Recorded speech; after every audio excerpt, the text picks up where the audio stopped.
Welcome to the Look Good Move Well podcast. Have you watched all the open announcements? Not all of them. I just watched Mal O'Brien crush the last one. I've heard a lot of people say that she crushed it. And what did that mean? What does that mean? It was so impressive because she just did not let up the pace the whole time. And it was a fast workout. So she was very precise in getting all of her reps in. And the last snatch weight was really heavy. It was 155, I think 6 reps. Yeah, 6 reps. Yep. And she does not weigh 155. And she just did boom, boom, boom. Like she would do the rep, step back, do the rep, step back, like just so methodical. It was really amazing. Wow, that's super cool. Yeah. And so she obviously beat the other person. Yeah, it was Danielle Brandon.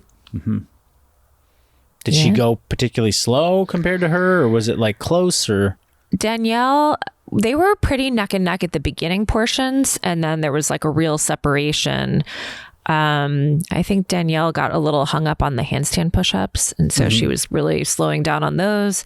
Then she actually did a snatch rep and then forgot that she was supposed to do double unders, so she did like an extra rep at 155, which was a bummer. That's a real bummer. Yeah.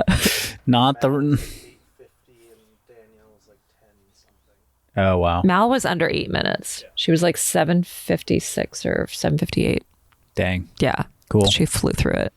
Have you enjoyed seeing the workouts this year? You said one of them looked kind of fun to you. Yeah, the one 23.2, because I can actually do that one RX. Yeah. And then I actually had a dream that I did the workout. Sweet. It's in my subconscious, but I have not actually done the workout. Yeah, one of my most humbling workouts ever was a CrossFit Open workout that had snatches in it, like increasing weight snatches. Just like, kind of saw the weights come out, and I was like, like the top weight was 205 for men, and I was like, I snatched 245, 255 is my max. Like, I'm gonna smoke this. And I was like, I got to the 205 bar. Actually, I forget how it worked. I don't even know if I got to the 205 bar. It was like the 165 bar, like the one before that. And I was doing it looked like I was doing a 1 rep max on every one. I was like, geez, this is like 80 pounds off my max, and I'm getting buried on every single one. I thought I was going to be able to power snatch this. I think I had watched like Rich Froning do the open announcement with that weight, and he was doing like touch and goes for like threes, and I was like, oh, sick. That's my strategy is gonna be, I'm gonna do 2 touch and go, because I'm like not him, but I'm good. And then I was like, whoa, squats. He was like power snatching it, and I was doing like ass to grass full snatch, like barely sneaking my head underneath the bar. Yeah, those increasing weights when you're like tired is very hard. Okay, but I do remember you doing the snatch ladder in the regionals. Where you went to the games that last year, and you were very confident in that event. Yeah, what a difference 4 years makes. I was 4 years later, did a little better in that. That was no problem. It was I remember the practice sessions leading up to the regional event where I was doing that workout, and it was like by far the workout I was the most stressed about. Really? Because it was the first one out of the gate? Well, and 265 at that time was like, it's like 10 pounds under maybe 15 pounds under my max. And like, it was not a weight that I was crushing and hitting like consistently every time.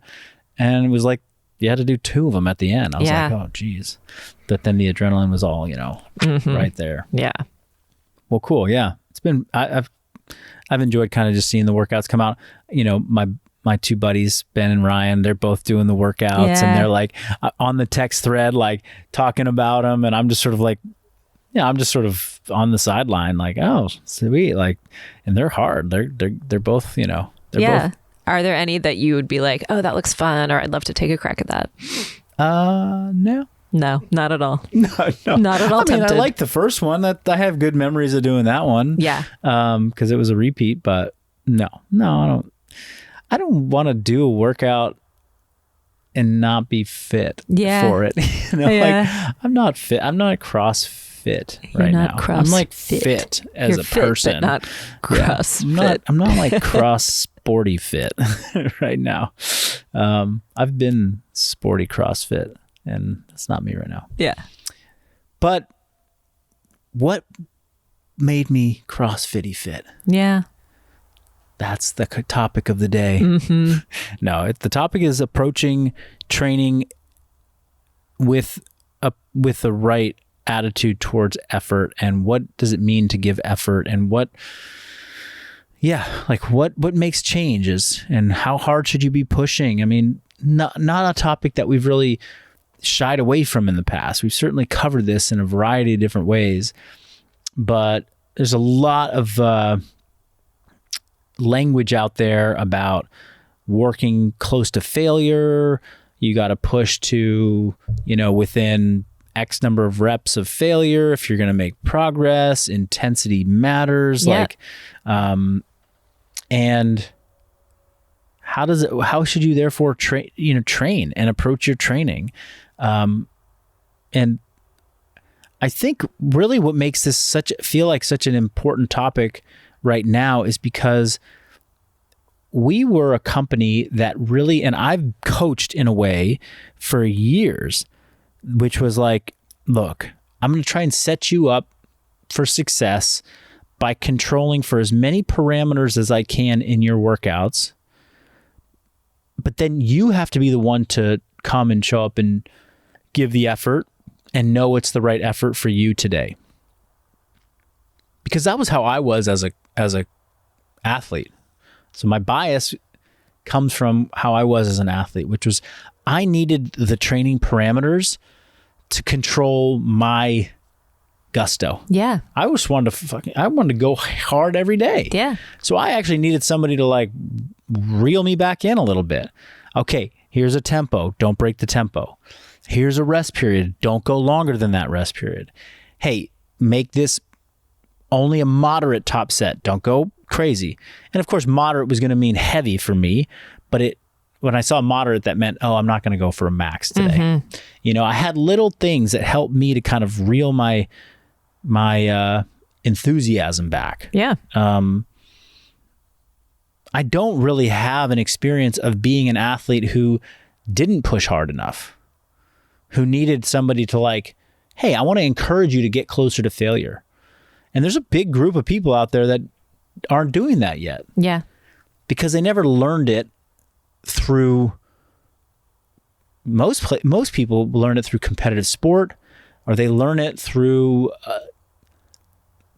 unfortunately, because they were damaged somewhere along as a child, or, emotionally, or psychologically, maybe they were bullied, and so they went out to look for a way to punish themselves, and it's not necessarily always a positive path to learning how to push super hard in the gym. Yeah. A lot of guys I was picked on. I went to the gym, just went hard as hell to try and build muscle. Yeah. It's okay, unfortunately you got picked on. That sucks. I wish we could wipe that clear of your, history. It was a catalyst for you going to learn how to work hard in the gym, which I'm sure that person is grateful for. It's I learned how to work hard, and that helped build my confidence, and I have that tool. But again, it's did it have to come because you got bullied? So if somebody hasn't learned that, how to push really hard because they didn't have a deep need to do it. The need was, I need to go win points. I need to earn the spot on the team. I need to get stronger because I want to win the championship, or I need to just overcome this crazy insecurity that I have, which was kind of placed upon me by somebody who was looking to kind of better themselves at my expense. Then maybe you're in the position to really need a coach to rah, cheer you on, push you to your limit, tell you that you need to go to failure, describe what reps in reserve really means, and get there. And, but there's people all over the spectrum on this one. Yeah. Yeah. I was in the camp of having to learn how to push myself hard because I was really afraid, and I was afraid of injury. I was afraid of what would happen, generally speaking. It just felt scary to have a big old weight on your back. And also because I didn't have any context for what a normal appropriate weight to lift even was. So it's well, okay, 85 pounds on that back squat felt hard. That felt heavy. These are big plates, Yeah. you know, Right. like, is that okay? Like, and then it's like, whoa, like now I'm squatting like so much more than that. And Yeah. that took a long time to just expand my mental context for what I could do. Yeah. And as a side note, I just think that my experience having been doing weight training in kind of a bodybuilding context before doing it in like a CrossFit sports performance context where it was like max weights mattered Yeah. was very helpful in learning effort, because you're right. Like if I was new and I hadn't done anything yet, like someone was like, hey, we're going to do for like a 3-rep max today. That seems really intimidating as compared to let's go do 3 sets of 10 to 15 reps. And after doing that for a couple weeks, you're just by rep 15, you're like really like, oh, grind, you know, like I'm going to grind this one out. Like it's not as scary to like grind out your 15th rep on a, you know, on a machine row Yes. as it is to do like the 3rd heavy rep of a back squat when you're still kind of learning how to back squat. Yeah. There's a lot more risk. So there's total, you know, being afraid is an appropriate fear. Yeah. You know, it's like, it's not like, hey, don't be afraid of back squatting with a heavy ass weight on your back and you kind of, you know, your hip is doing this weird thing. It's like, yeah, don't be afraid of that. That's appropriate. So yeah, bodybuilding was good for learning how to push and then you know, figure out what limits feel like, what threshold feels like.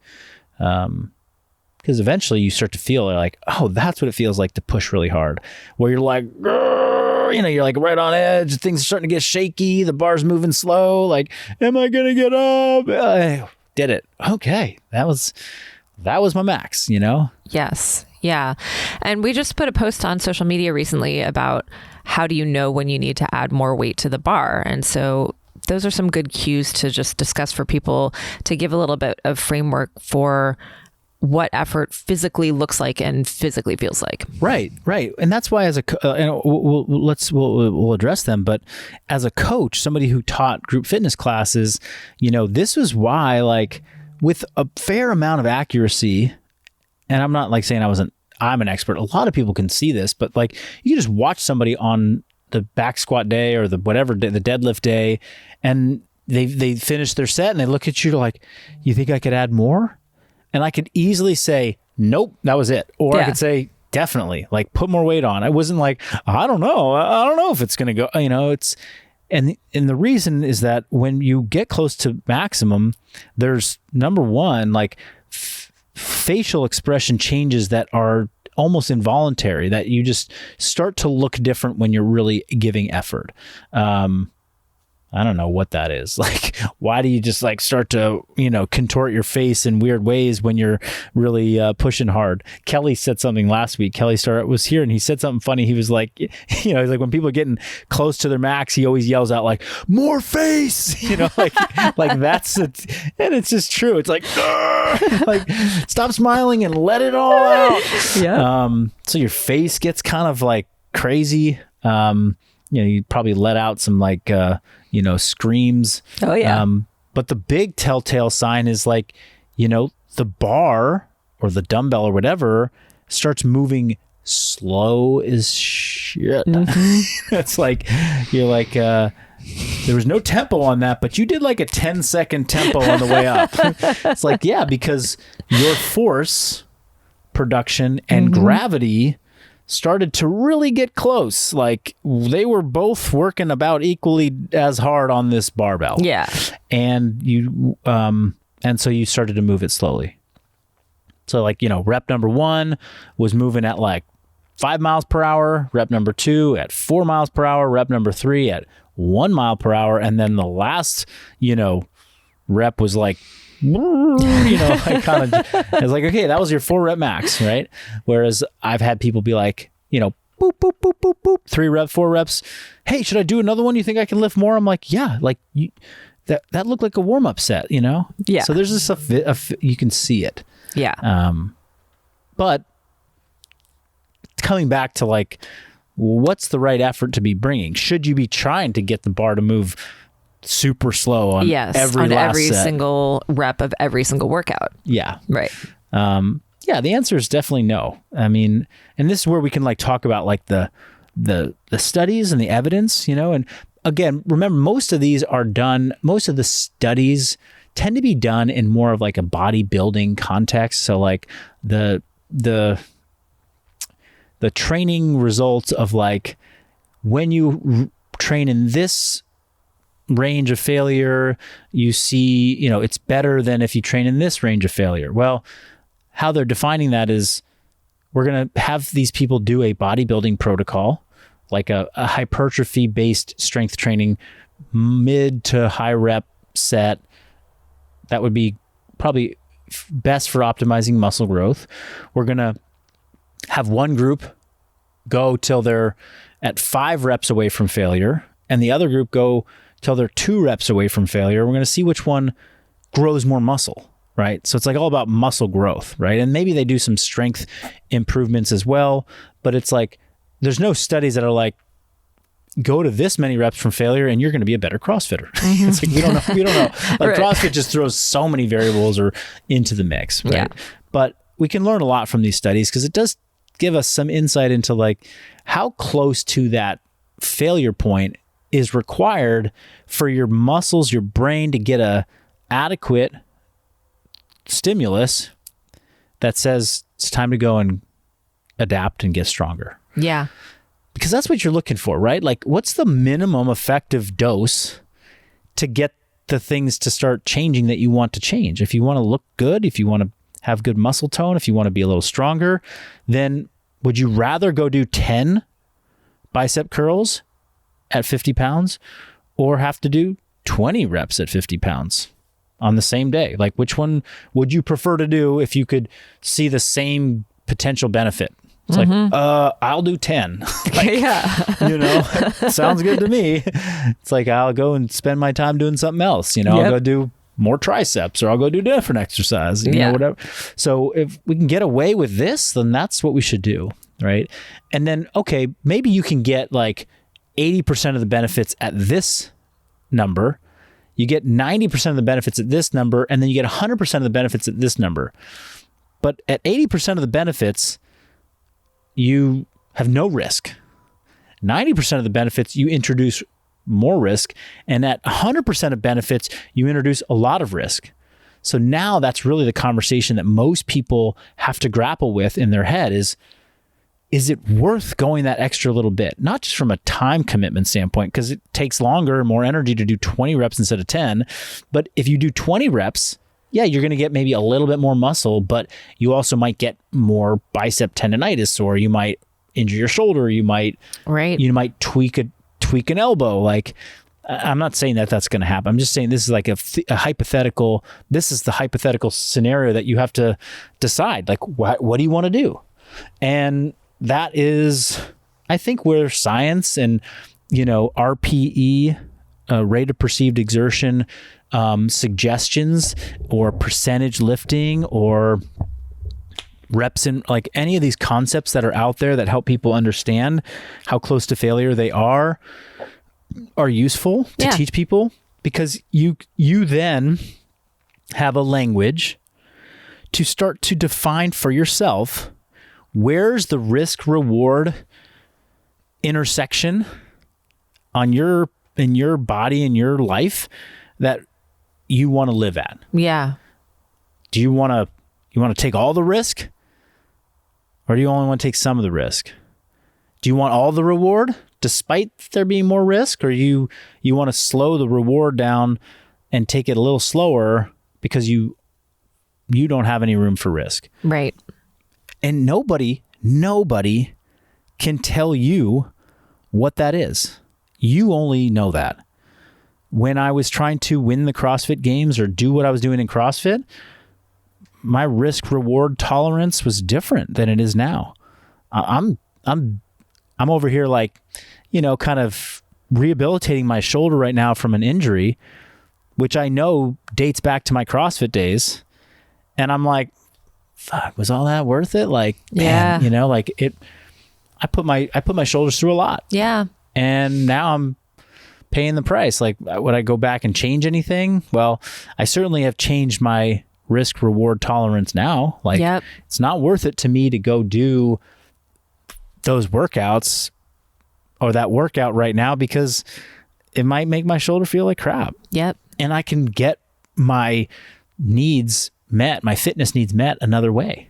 You know, I read a post by Brett Contreras just yesterday where he's like, look, I don't, what do you say? Like, I don't shoulder press anymore. I bench press maybe once a month. Like, I don't do this movement. Sometimes I don't even do hip thrusts. Like, just a variety of things that he doesn't do anymore. Why? Because he trained like a maniac and I think, in his own words, an idiot when he was in his 20s and 30s. And he just put a ton of stress and strain on his body. And now he's close to 50, and he's dealing with some of the consequences of that. And so what does that mean for him? It means he's not going to do certain exercises and he can't do certain exercises and feel as good as he wants to feel now. So, again, this is not like, and I shouldn't say like, hey, be afraid of lifting hard because you're going to end up with, cranky shoulder and, you're going to be like Brett Contreras. Like, no, we trained knowing we were taking risks in a sport and in the gym and for goals that were crazy. It was very intense. The vast majority of people will never, despite trying, get themselves into that type of intensity overload for years at a time. Right. So you don't have to worry about that. But what you do need to create a language around is how hard should I push? What feels safe? What doesn't? What's going to get me the results that I want? And you are the only person to know that. Yeah. And if I had to guess, most people undershoot what kind of effort they need to bring to their training, at least initially as beginners and even intermediates to a certain degree. They undershoot what it should feel like out of fear, out of not knowing. And so one of the things we want to do is teach people how to train, how to learn how to train hard and not overshoot it. Yeah. Right? And then for the advanced athlete or the intermediate advanced athlete that got thrusted into competitive sports and has been chasing that competitive fire for a long time and wants to then take that competitive fire that sort of burned out in their sport and bring it into the gym, that person we're trying to rein back in a little bit. Be like, hey, you don't need to go all out today. You don't need to go all out at all. Yeah. You need to dial you back, because there is that kind of like, and I use these random kind of percentages, but I like to talk about like the 80% sweet spot where you're going to get most of the gains and have far less risk so that you stay in the game and you stay consistent. When you start to accept more risk, it's because the training itself brings you some deeper fulfillment or paycheck beyond the gym. And a lot of people are just using the gym to live a better life. They're not trying to use the gym to advance in their sport and to advance in their career and to win their dinner, That's so right. to speak. Yeah. I'd love to touch on the place of effort prescriptions in training progressions, because this is something that we see in Persist, where we have a 6-week training cycle, and one might think, oh, well, because the cycle is going to build week by week, I'm going to start out at a light effort and then the RPE is going to go up week by week on everything until by the end of the 6 weeks, I'm like at max intensity for all this stuff. But it's more nuanced than that. And like you were saying before we started recording, it's like, yeah, you might hit day 1 of week 1 and see an 8 out of 10 RPE, 9 out of 10 effort on a lift. So how do you go about thinking about when to push and when to pull back as you're looking at an overall training progression? Yeah, I mean, the goal should be, I think for most people, well, actually, let me pause and let me say this, or pose a question. Does your training have to be progressive? What about just showing up and doing the workout and getting a good sweat and getting a good pump and then going home. There's a lot of people do that. And a percentage of those people feel satisfied with what they have. They love it. They go to the gym. They do the workout. They don't need to think about, was this harder than last time? Is it, they're just like, I just went, I did the workout, challenged myself today, done, feel good, look good. That's it. And they might be able to do that for ever, a long time, and be totally satisfied with it. But I think that there's something really valuable to seeing like very intentional progress and almost predictable progress, so to speak, like having flow and cycles to how you train, where you like, I'm going to do this today, but then next week I'm going to do it. I'm going to try and do it a little bit better. And then every time I see it, I start to feel like more connected to the muscles or the movement or the joint stability, or right. When there's an attention to the way movement builds upon itself, the connection of movement, that there's a chance there to like really deepen your actual fitness traits and qualities. It's like every time you go and dance, every time you go and rock climb, every time you go to soccer, like you just build skills, you build repetition, you get better, and then you have access to new things. And in the gym, we can sort of manufacture that same process by like, we have you doing 10 reps this week and 12 reps next week and 14 reps the week after and 16 reps the week after. So you're building something week after week. That's how we strengthen ligaments, tendons, we develop better muscle endurance, we develop better strength, we build muscle, so there's an argument for having progression that I feel very strongly with, even if the person's like, I don't need to get stronger, I don't need more. It's like, well, even if you don't need to get much bigger, better, stronger, whatever, you still have a lot to gain from, simple coordination builds and simple mastery of movement and control of your body and building, deeper, like layering on deeper levels of strength below the surface in your core and how these muscles connect to each other, that if you don't follow some progressive cycle or some progressive approach, you will never maybe even unlock for yourself. Yeah.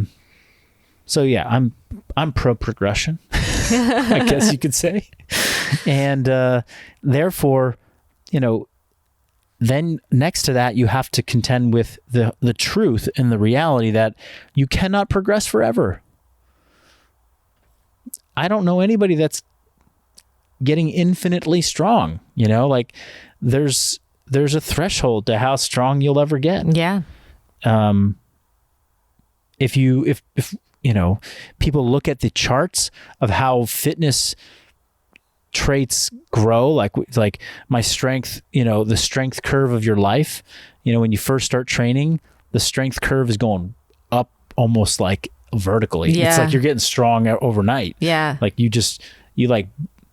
bumped into a barbell at the gym and you woke up and you got stronger. It just happens. Nice. But then after about a year, it starts to kind of flatten out. And then after 2 or 3 years, it's really flat. Mm-hmm. Like you're barely seeing growth, compared to when you first started. So you're not going to progress forever. And progression past a certain point looks, really small. And then you start to look for like, well, how do I make this progress without like adding weight? Like I get to move better. I get better quality to my movement. I get better quality of my muscles. I get better coordination. I get better balance, like, I don't know, range of motion. Like we all want to progress, but like I can't add more weight to the bar because I just can't get stronger anymore. My body's done. Now, but we still, so if this is all true, then if you're a beginner at the beginning of a training cycle, like, then guess what? By the 6th week, you should have more weight on the bar, right, than wherever you started. You're just getting stronger every week. If you're advanced, then if you come in on week 1 and you know, it's 5 reps in the front squat and you go for a max on week 1, and then on week 2, you go for a max, and week 3, you go for a max, and week 4, and week 5, week 6, by week 6, it's pretty likely that you will not have gotten stronger and that you'll probably actually squat less on the last week because you're just tired from those 6 weeks. So that's not going to feel good. That's not going to feel like progression, and that's not going to set you up for any type of success. What you're going to have to do is you're going to have to manufacture progression, which is essentially what people are doing when they say, hey, on week 1, I want you to lift 65% of your max. You're just telling somebody to like undershoot a lot this week. Yeah. In week 2, well, I want you to lift 70% of your max. Cool. You didn't get 5% stronger. You're just now tapping a little bit more into your potential. And then week 3, it's 75%. And then week 4, it's 80. And then week 5, it's 85%. And then week 6, it's 90%. And that's it. You never go to max. Because in the next cycle, you start at 70%. Yeah. And you go up to 95%. And then in the next cycle, you start at 75% and you go up and you try and match your previous best. And then the final cycle, you actually go up and try and beat your previous best. Yeah. So in 24 weeks, you actually took 1 attempt at a PR. Mm-hmm. The rest of the time was just submaximal work where week after week, you manufactured progression by starting low and building up, starting low and building up, starting low and building up. And then by the end, the hope is that 24 weeks of, you know, good quality movement, good nutrition, good sleep, hitting good effort. Because once, you know, even at 75%, you're putting forth good effort within a range that can stimulate strength development. The hope is that, okay, after all that, you know, maybe you got a little bit stronger on the top end, but in the process, your movement got better. Like people are like, Marcus, how's your movement so good? It's like, look at the videos of me doing stuff in 2012, and then look at the videos of me doing the same stuff in 2016. Like, what happened in between there? I move way better. Why? Because I put in the reps. You got to put in the reps. Yeah. And the only way you can put in that many reps over that long is by dialing it back. Yeah. Because remember the person who did the 5 rep max on week 1, week 2, week 3, week 4, week 5, by week 4, they might injure themselves. By week 5, they feel like garbage. By week 6, they're tapped out and they need to take 6 weeks off of training before they can front squat again, maybe more. And guess what? The person who was doing 75% every week, they put 24 weeks together of doing squats every day, getting their position better, getting their flexibility better, getting their everything better, while this other person took 12 of those weeks off because they were injured. Who's going to have the better front squat at the end of this whole, you know, theoretical, hypothetical situation? It's the person who's building the progressions in, you know, manufacturing that through effort. Now, the reason I have never loved percentage work, percentage as an actual number relative to your maximums that you've tested to failure, Yep.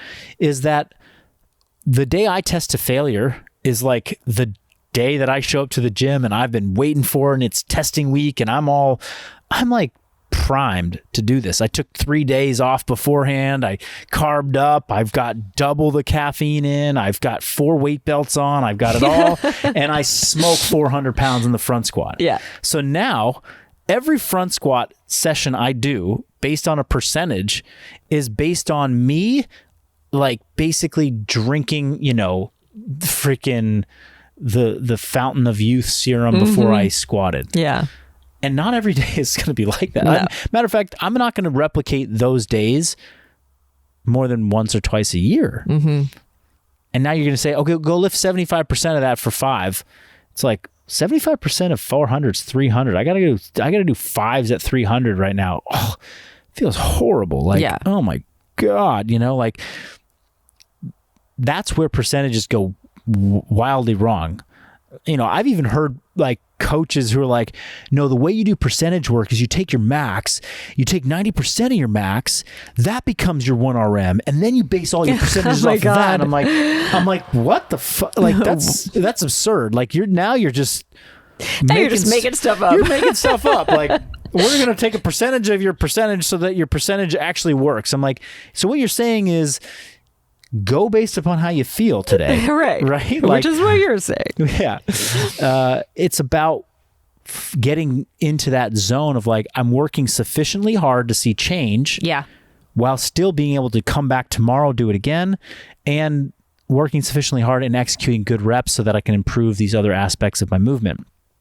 So this is everything we've said so far is the reason why we even give effort, load, percentage prescriptions in programs is to help guide you to that sweet spot of feeling good, working hard, doing a little more than last time, keeping technique solid, minimizing risk, like, right? That's 5 variables. I can't capture that for 5,000 participants of a group program with a simple line that says, make your last set 8 out of 10 on the RPE scale. Right. That just won't cut it. For a lot of people, they're like, that was sick. That was perfect. That helped me nail it. Somebody else is like, that felt like it was too much. It's like, what is it? I didn't even give you a number. I just sort of said generally 8 out of 10. Like I didn't say 8.81 or 8.1 out of 10 or 8.2. I just said 8. Like I don't. So there's value in RPE recommendations when you actually apply like a physical, like there's an actual, it's connected to some physical outcome. So 8 out of 10 RPE means 2 reps left in the tank. If you can actually figure out what that is for you, great. But again, that's just for today, because then next week we're going to try and do something maybe a little bit more than that. Maybe it's not 9 out of 10, but it's like, okay, we're doing 8 out of 10 with fewer reps, which means the loads are going to be heavier. So it's better to just understand what we're trying to accomplish with these prescriptions. And then you can use them from week to week to help like remind you like, oh yeah, remember my example was like, I just needed my coach to remind me like moderate, make it moderate today. Yeah. Okay. Make it moderately tough. Yeah. Make it toughish, tough single, max, right? Those are like those 5 words.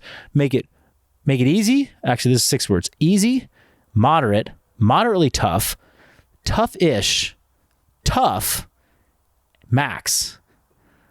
6 words that mean RPE 6 out of 10, 7 out of 10, 8 out of 10, 9 out of 10, 10 out of 10. Like, it's just, or it's 65%, 70%, 75%, 80%, 85%, right?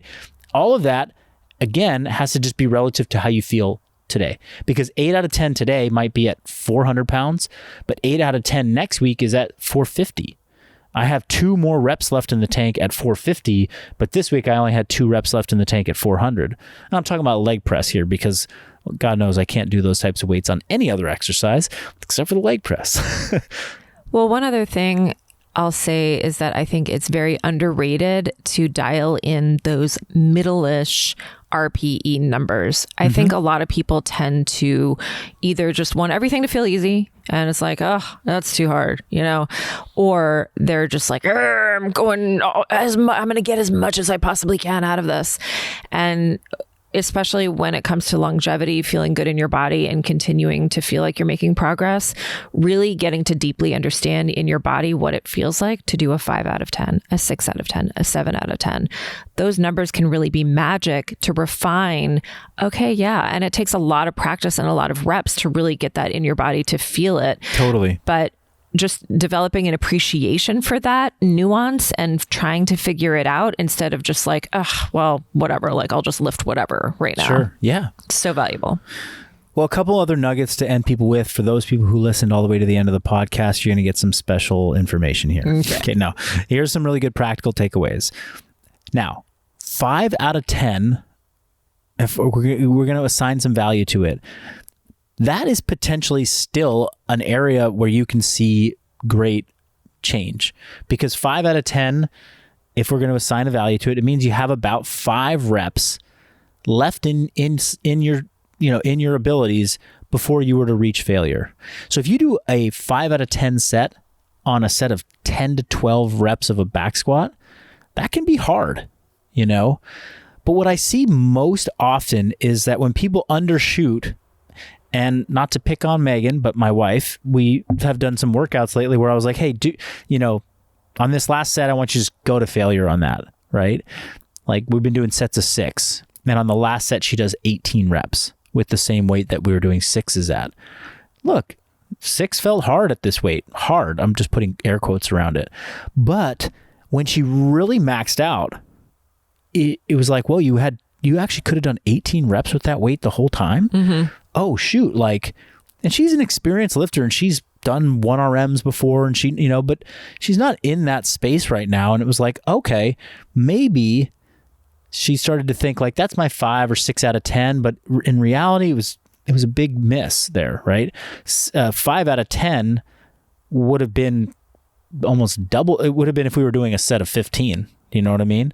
And we were trying to do sets of 15. She was trying to do sets of 6 or 8.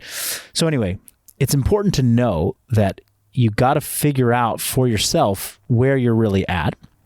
However you need to do that. If you need to practice some of these AMRAP sets, if you need to, pick an exercise you feel confident and safe in and just push it one day just to get a sense, that's useful information, because the research does really suggest that the hypertrophy research, if you're anywhere from 1 to 5 reps from failure on an exercise, you're going to get pretty much all the benefits. Like there's not a lot that is like, at least from the studies, like it's not clear that like 1 rep from failure is better than 5. It's kind of all, everyone's getting better. Yeah. And so figure out what that looks like for you and know that like, hey, even if I'm 5 reps from failing on a set of 10, like that's okay. I'm still getting some benefit. And I would say like aim for that sweet spot of like, 6 or 7 out of 10, 7 out of 10, 70%, live in the 70 to 80% zone. Like that's where you're going to see a ton of growth. You're going to feel more confident. You're going to feel engaged. When you get, there might be some marginal benefits up closer to 9 out of 10, but it also is much harder to recover from that. So you're going to feel kind of shitty the next day and the next day. Like, so why not dial it back? Get most, if not all the benefits, wake up and feel ready to go the next day, right? And you don't have to be like crushing sore. You don't have to feel like, oh my gosh, I just, gave everything I have. You can dial it back a little bit, but don't be the person who's stopping 12 reps or 15 reps shy of when you could have, really crapped out. And that's it. That's all. Okay, sweet. Thanks for hanging with us. We'll see you next time. We'll see you.